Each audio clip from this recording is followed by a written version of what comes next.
Hey there folks, in today's video we're going to be showing you how to replace the front struts on a Chevy Equinox. This will be good for all the 2010s through 2017s. So we're just going to take you to the top of the vehicle and pop the hood and show you what's first. Alright folks, so we're under the hood now. So what we're going to do first is remove this plastic piece. It'll flip out, and to do that we just need to remove this plastic rivet here with our panel popper tool. And we just lost that one, so obviously be careful. Then if we look inside here, there's a little tab that's holding this rubber on. All you have to do is pull it and it comes right up like that, and that'll come out of the way. Then we just take our tool here and we're just gonna pop this. Just gotta get it past the actuator here, just like that. Then that'll expose our 3 bolts, and they are all 13mm. All right, so these two right here are fairly easy. However, this one you're gonna need to use 2 hands, one to push this, just flex it back so you can gain some access to that bolt there, and I just like to use an elbow.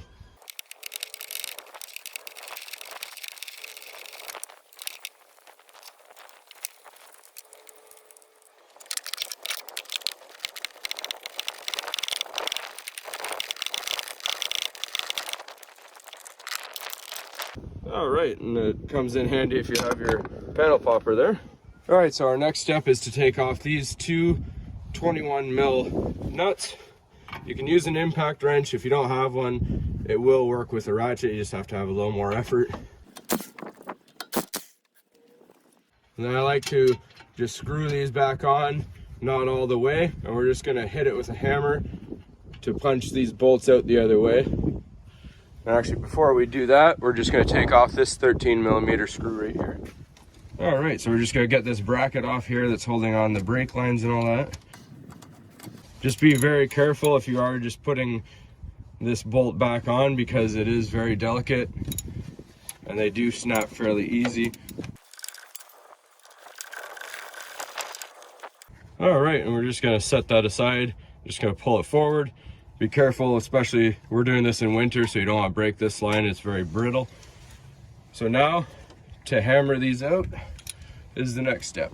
All right, so we're just gonna smack these as hard as we can to get them to pop out the other side. Now if you have a pin punch or a center punch, that'll help get it through a little easier the rest of the way.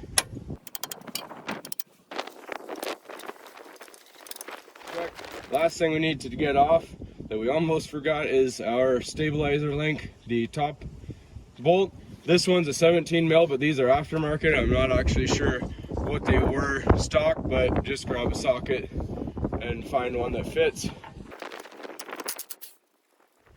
All right, now our strut assembly should come out fairly easy. Just like that. Now we're going to be putting the same one back in. This is just a demonstration to show you how it works, but my struts are actually still pretty good. So obviously you're going to do the reverse of everything. Take your new strut, put it back into place. And if you can get a helper to help you with this, it is a little easier, but it is doable by yourself. All right, so the easiest method for install I find is installing these 3 bolts on top first to align it, because if you don't, you may not have them lined up and it's hard to get them lined up. So all I'm gonna be doing, I'm just leaving this stabilizer link inside to kind of hold it, and I'm gonna be pushing up on the spring and twisting it by hand till the bolts line up and putting them in. All right, once you get a couple of them in, it's easy from there. All right, so we're just gonna pop our strut bolts back into here. Once you get one in, it's easier the rest of the way. All right, then we're gonna tighten them back up.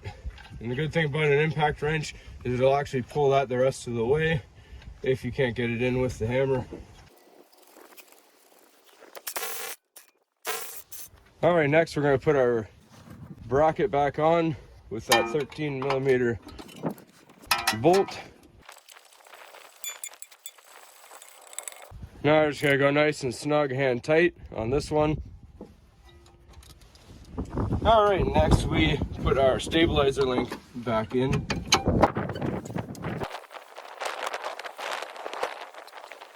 And we tighten it down. And now to the top of the vehicle. All right, so after that's all done down there, we'll tell you the torque specifications after we get this done. We're just gonna tighten these up the rest of the way.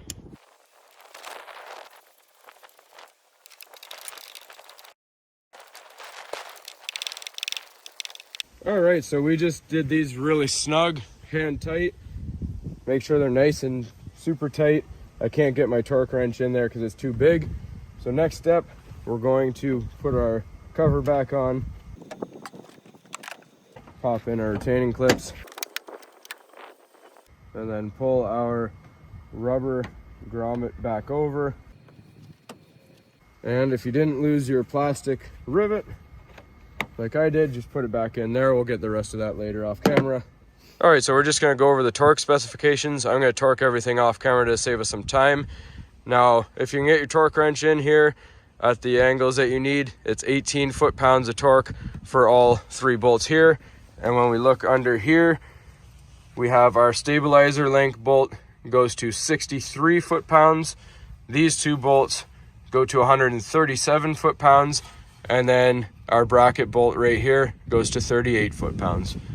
Now that's all there is to it, folks. Hopefully you found this fairly easy. And as always, please don't forget to like and subscribe.